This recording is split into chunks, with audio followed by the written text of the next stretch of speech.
So my brothers and my sisters, as we embrace this urgency of creating the beloved community, now is the time to be loved. Love means understanding, redemptive goodwill toward all, which seeks nothing in return. So be loved by implementing the demands of justice to eliminate the school to prison pipeline that has so many black children entrapped. Be loved by correcting voting policies that seek to suppress the votes of millions of black and brown people. Be loved and implement the demands of justice by transforming a society that is disproportionately violent toward black lives, including black transgendered lives and indigenous lives. Be loved and correct false narratives and economic policies that continue to divide and pit poor and working class black and white people against each other. Be loved and implement demands of justice where systems and structures are deconstructed and lead the way of living in community that reimagines just, humane, equitable, and sustainable policies, practices, and behaviors. Love your enemies. Bless them that curse you. Do good to them who hate you, and pray for them that despitefully use you and abuse you. Be loved and do justice and love mercy and walk humbly with our God.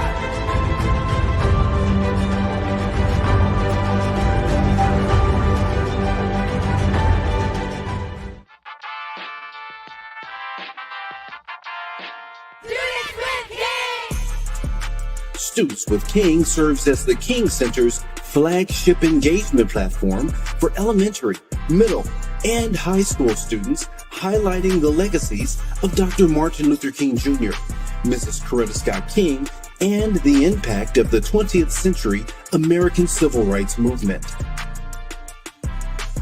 Our dynamic and interactive programming has reached over 1 million students worldwide. Our core learning programs introduce students to the philosophy of Kingian nonviolence, coined Nonviolence 365, and provide important lessons about how they can apply nonviolence in their immediate environments. Whether you're an educator who is looking for ways to bring the King legacy into your classroom, a student who wants to learn more about this powerful moral movement, or a parent who wants to get your child involved in character building and literacy development activities, Students with King is your one-stop shop for unique lesson plans, teaching resources, educational field trips, and other opportunities to engage with the history of the American Civil Rights Movement and its powerful leaders. We look forward to engaging with you and your students. Together we can build the next generation of compassionate, courageous, and conscientious leaders.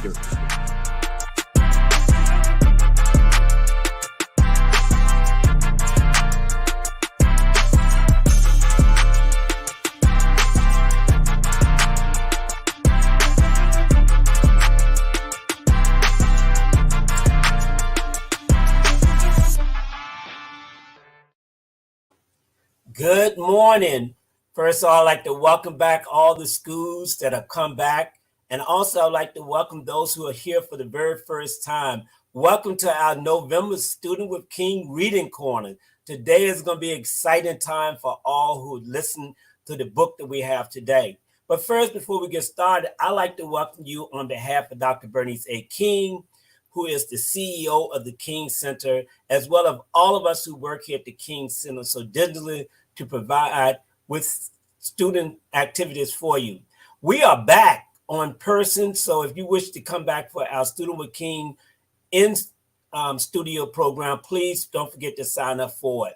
Also, teachers, we have a QR code that's available for you to give us feedback. Please answer the questions, give me the feedback. I need you to take out your phones now, scan it, and answer the questions, and I'm looking forward to hearing your feedback. Now, students, I want you to be ready to give your shout out, let us know where you are, as well as ask questions of the author as we go on to our next part, which is Mr. Tyrik Wynn, who is our moderator. Good morning. How are you? I am so excited about today's reading. I can hardly wait. I know you are. So welcome. Thank you for joining us again in November. Absolutely. Yeah, guys, it's November. Very happy to be here. Thanks so much for having me as the moderator once again. Hey, listen, those of y'all who are tuning in, y'all already know the drill. Let us know where you are tuning in from, your classroom, your state, your city, your school, whatever the case may be. We want to give y'all some shout outs. So go ahead and shout out where you're tuning in from in the live chat in the YouTube as well as Facebook as well. We'll be able to shout some of you guys out. So first of all, I just want to welcome y'all to the program. Thanks so much for tuning in. We have an amazing guest this morning, and the guest is Miss Maggie P. Chang. And Miss Maggie Chang, she is the author and illustrator of Geraldine Pooh series and lives in California with her husband, daughter, and dog. She will be reading her book, Geraldine Pooh, in her lunchbox too. It rhymes. I like that. And she will be doing a Q&A session at the end. So make sure that students and teachers, y'all get y'all's questions together.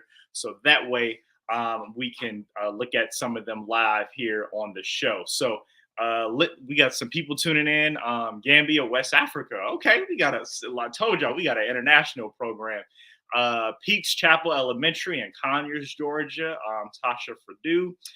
Good evening from India. Thank you, India, for tuning. Thank you for our people in India tuning in as well. So I'm going to go ahead and bring up Miss Maggie P. Chang. Miss Maggie, how are you doing today? Hi. Hello, everybody. Oh, that was such a great intro. I wanted to say good morning because I'm here in California and it's 7 a.m., but we have people from all over the world. So it's a great hour wherever you are. And that intro really just, wow, the videos, your energy, Tyrik, Donald's energy just really pumped me up. So I don't need any coffee. I'm ready to go. That was awesome. Well, that's awesome. Yeah, like I said earlier, we appreciate you so much for joining us. We know you had to get up bright and early, so we do appreciate your time. We know your time is valuable. So you're going to be reading your book, Geraldine Pooh, in our lunchbox too. So let's go ahead and get into the book reading. And then, like I said, make sure y'all get your questions ready at the end because we're going to have a Q&A session. So let's go ahead and get into the reading. Awesome. Let's do it. All right, Geraldine Pooh and her lunchbox too. Written and illustrated by Maggie P. Chang. That's me. And that means I wrote the words and drew the pictures.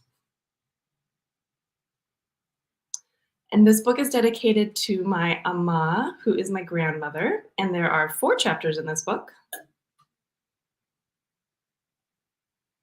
And if you do get this book yourself, either buying it at a bookstore or from your library, you'll see that this is a different kind of book. It's called a graphic novel. You might have heard of it. And you might not have ever read it before. So it's got speech bubbles and thought bubbles and boxes, and it might take a second for you to get the hang of it. So this spread here helps you figure out how to read a graphic novel. And then on the left over here are some terms, words that you might not have ever heard before. And it would be helpful if you're reading the book yourself to review it before you read the book. So when you get to those words, you'll have an idea of what we're talking about. Okay, let's get started. Chapter 1, Meet Geraldine Pooh. Her last name rhymes with blue and chew. Geraldine loves her family, her favorite things, hair clip, pencil case, lunchbox, and going to school. Bye, Emma! The best part of school for Geraldine is lunch. She loves the lunches Amma makes. Amma even includes notes. Yellow chicken curry, love Amma. Do you know what else Geraldine loves? Me, her lunchbox. She calls him Biendong. She's decorated him with stickers. There's even one that reads, I belong to Geraldine Pooh. That's right, and I have an important job to do. Biendong's job. Carry lunch, check. Protect lunch, check. Keep lunch from spilling everywhere, check. Every day, Geraldine and Biendong take good care of each other. Hey, my food is still warm. Yay, dig in. Squirt. Oops. There, I got it. Everything is great until sniff, sniff. Nico arrives. Ew! Nico is afraid of anything new, even curry. He says things like, "Your lunch is gross." Nico is new to Geraldine's lunch table. Now his new ideas are catching on. Ew, gross. Oh, yuck. Yeah, so weird. Geraldine growls. It's not that weird. It's delicious. But that night, she clutches Bientong tight as she asks Sama, "Can you pack me a sandwich for lunch tomorrow?" We're out of bread, but I'll try. See what she brings. Okay, chapter 2. The next day at lunch, Geraldine opens Bientong and finds something that does not look like a sandwich. Dun dun dun. Ama's note explains, "A homemade bao. Enjoy your special sandwich. Love, Ama." Nico sees the bao and asks, "What's that?" "It's a sandwich." "Doesn't look like a sandwich." "That's because it's a bao." "What's that?" "It's a special sandwich." "Ha, even your sandwiches are weird. Ha ha, ha ha, tee hee." Geraldine decides to pack Bientong back up.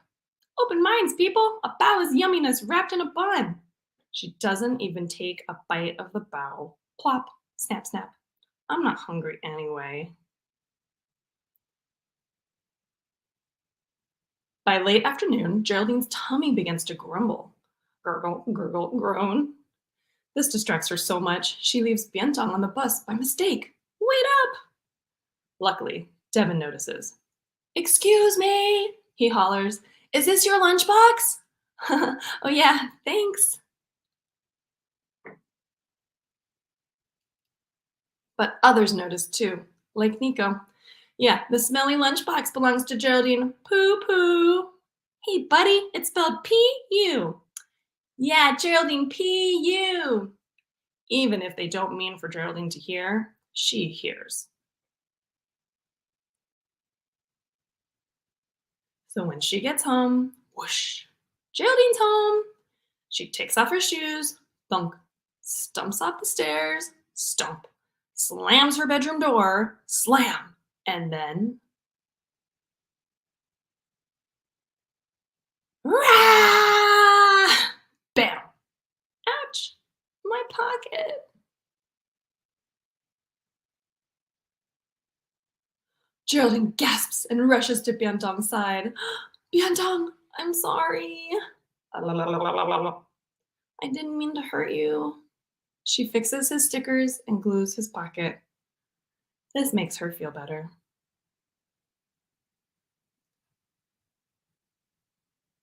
But Geraldine hates that she wasted her bao.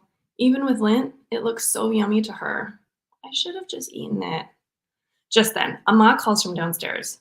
"Geraldine, where's your bientong?"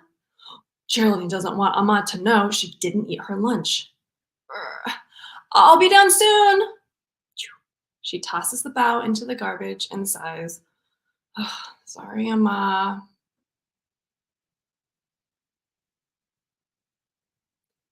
Chapter 3. That night with her family, Geraldine eats from every dish at dinner. "So juicy, Ama." "Yeah, more soup, more soup." Okay, let's see what they're eating. There's soy sauce eggs, green veggies, soup, whole fish, rice, dumplings, noodles, cucumber salad, pork chop. There's even a super smelly dish with a super silly name, stinky tofu. And everybody, that's actually a dish, and that's the name of the dish. Afterward, Ama asks, "Geraldine, do you want leftovers for lunch tomorrow?" "Stinky tofu. Maybe it is not as good as today's bao, but it's too good to waste." Um, uh, okay, Geraldine finally replies. But later, she begins to worry about lunch. She thinks about it for a long time. Fine. The next morning, time to wake up, time for school. Oh, thud. Geraldine tries her best, but she's a bit tired. Dribble, dribble. Pling, pling, plunk. "Watch out, your laces." "Whoa!" At lunch, Geraldine knows her stinky tofu will be stinky, so she sets Biantong down far away from Nico.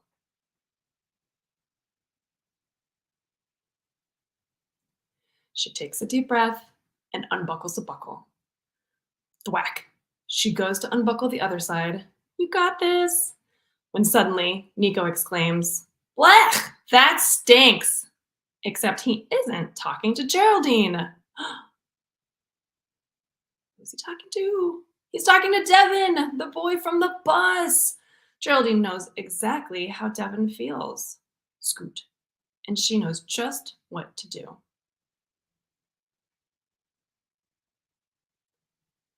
right, this is our last chapter. Let's find out what she does. Geraldine marches up to Devin and taps him on the shoulder. "Excuse me," tap, tap, tap. She sits down with Biantong, clears her throat, and asks, "May I try a bite of that?" Everyone at the lunch table gasps. "What? Huh? For real?"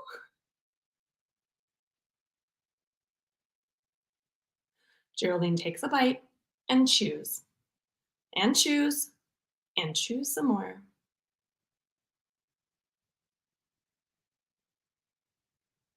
Then she gulps and says, "Yum!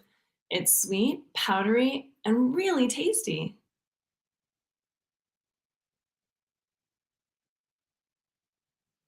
You like it?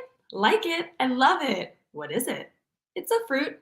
In Jamaica, we call it stinking toe. Really? Geraldine reaches for Biantong's buckles. Whack. Because this is called stinky tofu. Whoa, stinky.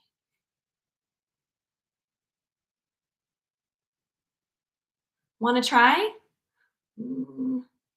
Devin takes a nibble and says, "Hey, pretty good." And do you know how our girl Geraldine responds? Yep, pretty stinking good.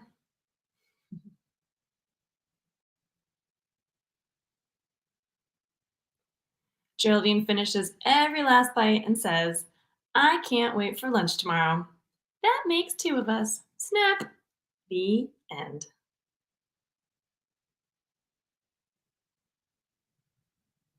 And I'll just read this final message from Biantong.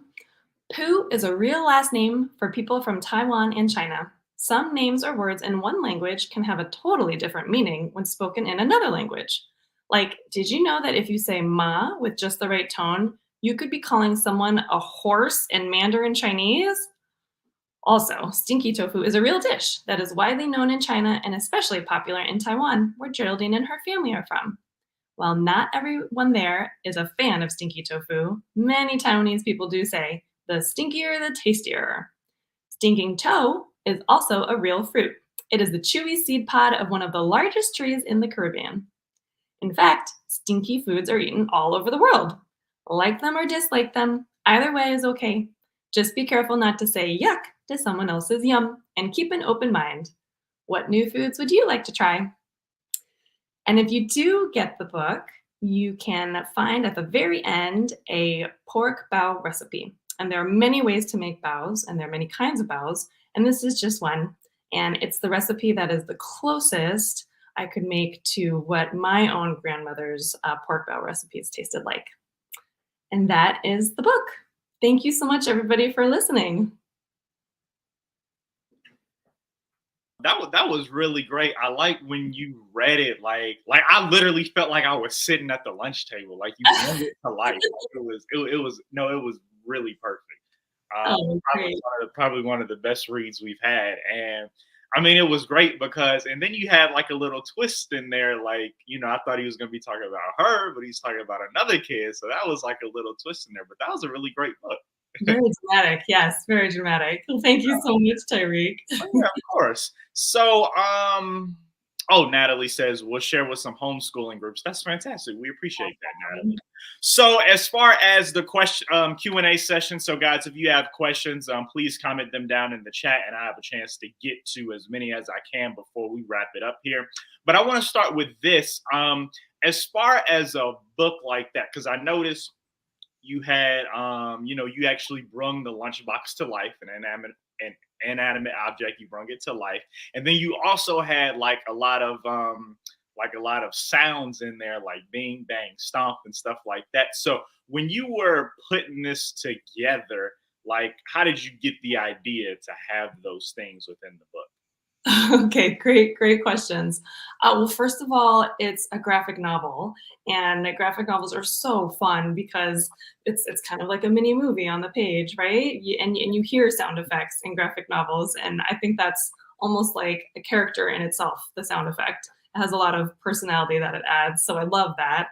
And when I think of my ideas for books, I often see them in my head first, like movies, and so I'll hear the sound effects as I'm playing the movie in my head. So it just comes naturally to me that way.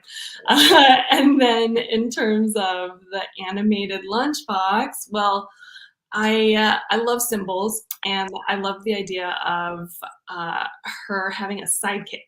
And so I felt like this lunchbox, which is like this actual vessel for her to carry her culture, her grandmother's love to school with her when she leaves her very Asian American home into her classroom setting. She takes that with her, and it's there to carry the love, but also to protect it and to keep it from spilling everywhere, as it says.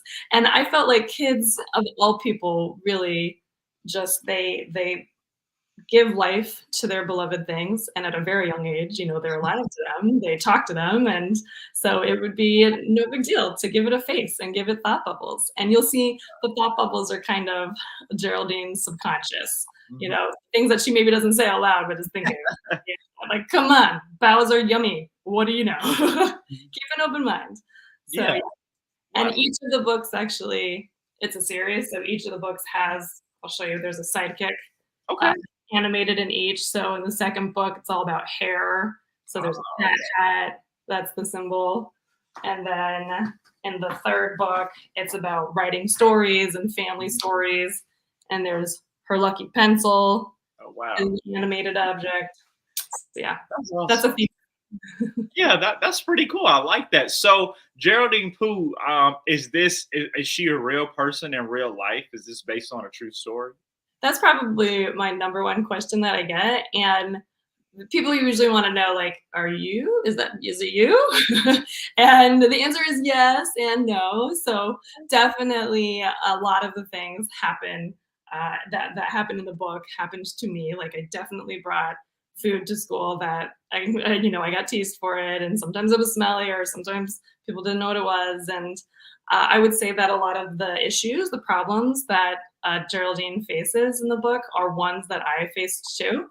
But I will say I was not quite as confident or as clever as Geraldine was. So these are things I wished I had done back then, that now as an adult, I realize, like, oh, if only I would have.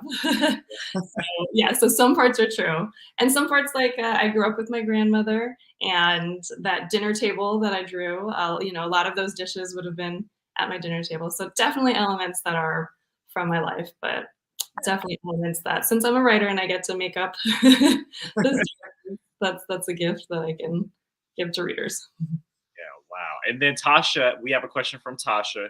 Says, do you like stinky tofu? Okay, so yes, that part is also true. I actually love stinky tofu. It's like there's some people who love stinky cheese or pickles or kimchi, tuna fish sandwiches. I love all things stinky. That's funny. And it's funny because, like, I guess, like, I guess I was introduced to this by my grandparents, but pork chitlins is another smelly food that I'm like, ooh, whenever they be making it, I go out the other room. Oh, really? Oh, so you're not a fan of that dish? Not a fan. And I hope people get that from the book. Like, people have preferences. You can choose. And not everybody in a culture likes the same thing, and that's okay.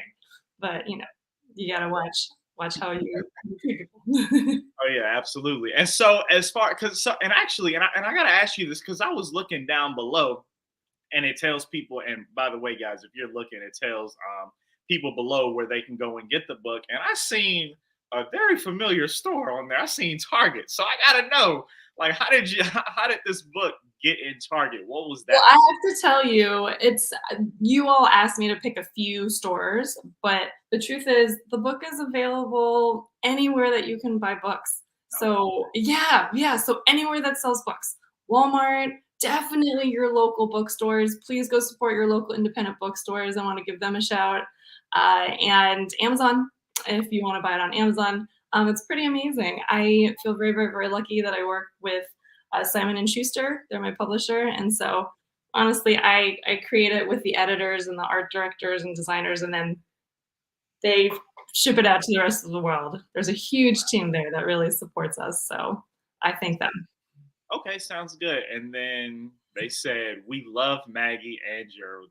That is Thank you. So much love right back at you. that's good stuff.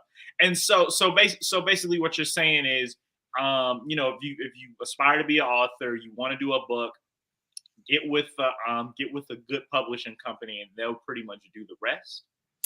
Well, there's a lot of ways you can go about it. Many people don't know that you oftentimes have to get an agent first, and that person, shout out to my agent, Wendy Gu. Oh, she is agent also equals advocate, agent also equals like your biggest cheerleader, and they're like the gatekeepers. They're the ones who know how to work with the publishers and help you find the right match. So yeah, you can go the publishing house route, and there are big ones, there are smaller independent ones. They each have their different personalities. And you can also, if you're brave, you can do the self-publishing route. There are a lot of people who can wear many hats these days, and they can market themselves online, and they can ship things from their house, and go for it, whatever route works for you. Okay, nice, good stuff. And then we also have we have another question. They said, "Tell us how you made some of the incredible art, like those watercolor backgrounds." Okay, great. So I usually start with a very small sketch of each page, and I like to just get it out of my head and onto the paper first. And I should back up by saying that I start with the writing, and I figure out what words are going on what page. A book like this is very specific in terms of the number of pages, so you gotta like fit it all, and it's like a puzzle. And then after I do the sketches, I actually bring it to the computer, and I'll do the sketch on the computer. I have a tablet with a stylus, and then I'll do the line art. And then with the watercolor, I actually do a lot of washes by hand, and I'll play around. I'll do a lot of textures. I scan that in, and then the process is like almost like a collage, where I'll like cut some parts of the watercolor out to make it her shirt. So I'll cut out the shirt shape and put it behind the line art. And at the very end, I add shadows and highlights and little fun details. That's pretty cool, because I've always wanted to know, like, so like when I did my book, I didn't have any illustration; it was strictly just words. But I've always wanted to know, like, how what that process is with getting illustrations in there. So what system, what drawing system did you use? Yeah. So I have a Wacom tablet, and I use Photoshop. Oh, And I just use like a really nice scanner, a high-res scanner, and it's all done on Photoshop. that's fantastic. Yeah, a lot of books these days, you'll see it done digitally, and they might look like they have that hand feel. And there are a lot of like watercolor brushes that you can upload to programs like Photoshop and play around with. So anyone who's interested, it's a lot of fun and not that messy. Well, yeah, that's great. And so yeah, I'm glad you mentioned that. Now I know we're about to close it out, but before we close it out, just want to thank everybody so much for sending in their questions and stuff like that. But can you go ahead and let people know where they can get the book, how they can follow you on social media, and where people can keep up with your journey? Yes, sure, absolutely. So again, you can find the books anywhere that books are sold: Barnes and Noble, Amazon, your local independent bookstores, Target, Walmart, all those places. Bookshop.org is a great online source for buying from independent local bookstores. And please get the whole series. We got 3 books in the series so far. And in December, actually right before holiday time, a box set is coming out for all 3 books in paperback. So that's fun if you wanted to get a nice holiday gift for children. And you can follow me online. I'm on Instagram, Maggie P. Chang. And I'll be posting about other events like this and other books that I'm working on. So please stay tuned. I hope to be creating books for a long time for everyone. Amazing. Thank you so much, Miss Maggie. We really appreciate your time. Thanks so much for coming on and reading to the students and sharing your amazing book with us. Hopefully, maybe we might have you back soon to do one of the other books as well. So, yeah, we'll definitely look forward to that. Guys, make sure you go get Miss Maggie's book series, some amazing books. Students, you can learn a lot from these books.